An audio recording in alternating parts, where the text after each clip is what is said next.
Hey guys, we have got a November 2nd part spiciest news and highlights. Things really did evolve compared to the first part of November, and we saw a much needed change. For example, we went from activists attacking gamers to activists attacking gamers. What a wild turn of events, right? Now, for the whole week, people were talking about one very special psychopath at Obsidian Entertainment, who is a part of a team working on Avowed, an upcoming Obsidian's RPG. Well, Avowed has already raised eyebrows by including pronouns in the game, but I feel like this alone would not impact this game's popularity that much, so their art director decided to take matters in his own hands and has butchered this game reputation up to a point of no return. He got really butthurt by Elon Musk retweet of Graham's post about pronouns looking stupid in a fantasy game. Well, to be honest, they look ridiculous everywhere, but okay. In an absolutely infantile meltdown, Matt Hansen, Avowed art director, went on saying that he badly wanted to make Musk mad with his game and he is super happy now. I quote, Seekers.jpg, I wanted so badly to make him mad with my game and I cannot believe it actually happened. Just wait until you see the default, you sad little shit. Anyway, Avowed comes out February 18 next year. Give it a whirl if you ain't afraid of the woke mind virus.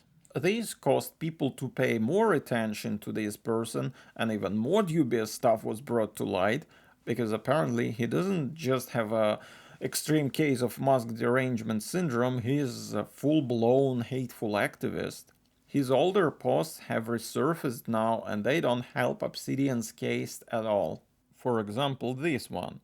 Reminder to black artists out there who are looking for portfolio reviews or job advice, my DMs are open. And you will always have my priority. We got too many crusty white dudes in this field. Please let me help you replace me one day. I want to go back to living in the woods. And here's one of his older posts from March this year.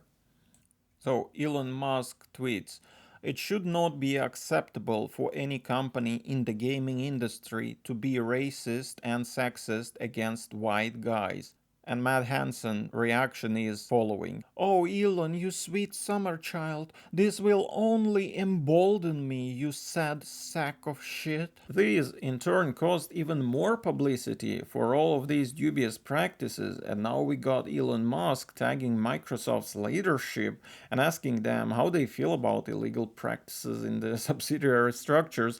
Then Obsidian's co-founder, who has left it in 2015, Chris Avellone, joined the discussion, suggesting that victims of current Obsidian's discriminatory practices might sue the company. Here is what Chris says. Based on recent news, if you were rejected from an art position at Obsidian in the past few years, call a lawyer. Discrimination in hiring, especially for Microsoft Studio, can ensure you don't need to apply for a job ever again. And it shouldn't cost you a cent to initiate legal action. The lawyers will know what the case is worth, and they will do the heavy lifting. This has nothing to do with my personal politics, but I believe that hiring discrimination for any reason isn't something the industry should tolerate. I hope you agree. He also mentioned BioWare hiring practices and hinted that they are also very shady and might deserve a lawsuit. I had an experience with a BioWare producer who showcased the full extent of their hiring practices, and it is a story for another day, but definitely was a cause for a lawsuit. So, from a pronouns to a clear display of hateful discrimination against white men, yeah, that escalated quickly, but wasn't particularly surprising if you think about it. There is a very high chance that people who are pushing pronouns in a game are fully on board with even more radical ideological stuff, because these are just parts of the same package. Oh, by the way, as I'm learning YouTube strategies, I heard that eye candy is a powerful viewer retention tool. So here you go. Some hot French female musketeers from the latest adaptation. Hopefully this thing of beauty made you into a happy and a dedicated viewer. And now let's go to the next part. A bunch of layoffs in companies associated with Sweet Baby Inc. The first victim of the SBI curse was Heart Machine, developers of upcoming Hyper Light Breaker. And the second victim was Reflector, developers of the infamous Unknown Nine Awakening, a game about mighty Haruna, who briefly held a title of the most annoying character in the world before BioWare has introduced us to Tosh. Star Wars Outlaws has finally arrived to the Steam, to the absolute joy of the millions of people all around the world. Because there was so many players, Steam statistic kind of glitched, I guess, and is showing only 2,500 of people playing this game at its peak. But I'm pretty sure this game was a massive hit and success. After all, it came from Ubisoft's masterpiece assembly line. It cannot fail. As a sign of a good times for Asian developers, Koei Tecmo, a company behind games like Neo, Dynasty Warriors, and others, decided to double the amount of its employees from 2,500 to 5,000. Wait, what? I thought it was diversity and LGBT pandering that makes you successful. Damn it, this world is an unsolvable puzzle. One of the biggest gaming streamers, DrDisRespect, has been contracted by Rumble, a video hosting and streaming platform that competes with YouTube. Opinions were somewhat divided on this move, with some people praising it as a way to grow alternatives to YouTube's oppressive monopoly, while others expressing doubt and saying that, well, maybe DrDisRespect doesn't really care about Rumble and that platform should have invested that money into its infrastructure and its own content creators. Well, regardless on how it will end up in the long run, this will certainly liven up Rumble for sure, and I would like to see gaming category on Rumble grow and improve, cause I upload all my videos there too, but the growth is very slow, especially for non-streaming content. Elon Musk has announced that he will start an AI gaming company to make gaming great again.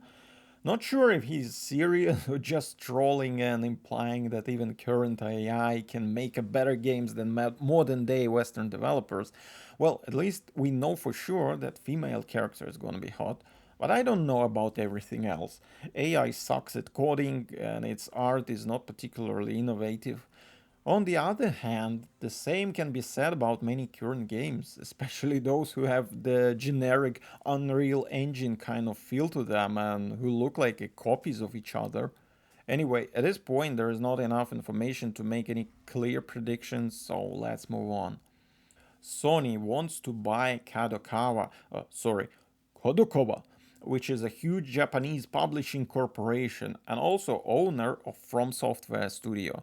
The problem right now is that Sony is mostly interested in games and anime, while Kadokawa does a lot of other stuff too, and they want to be acquired as, let's say, a whole package. But this is pretty expensive, even for Sony. So next week we'll probably clarify how it's gonna go there. Now, for the PC gamers, it's mostly about what's gonna happen to FromSoftware. Is it gonna continue with the same direction as today? Will they be forced to adapt to Sony's strategy? What is gonna be continued? What's gonna be discontinued, etc.? And unfortunately, there is no clear answers. All we know is that Sony certainly considers some of those IPs they will inherit from Kadokawa as valuable, but you know how it goes. Handling of IPs by corporations has been all over the place. But unless some of you guys have several billions to buy Kadokawa for us gamers, we have no choice but to wait and see. On November 21, we had a Golden Joystick Awards, which is a fairly popular and established video game awards ceremony. Unlike the Game Awards, Golden Joystick Awards is mainly about players voting. Obviously, it does rely on an ability to mobilize certain fandoms to vote for their favorite games, and it's not a perfect system, but still, it's good to have alternatives. You can see all the results on the screen, but some notable mentions are Best PC Game, Satisfactory, The Ultimate Game of the Year, Black Myth Wukong, Best Multiplayer Game, Helldivers 2, Best Expansion, Elden Ring Shadow of the Erdtree. Still Playing Award, Minecraft. And Indie Games category awards went to Balatro and Another Crab's Treasure. That's it for today. Thank you for watching this video. I see you later.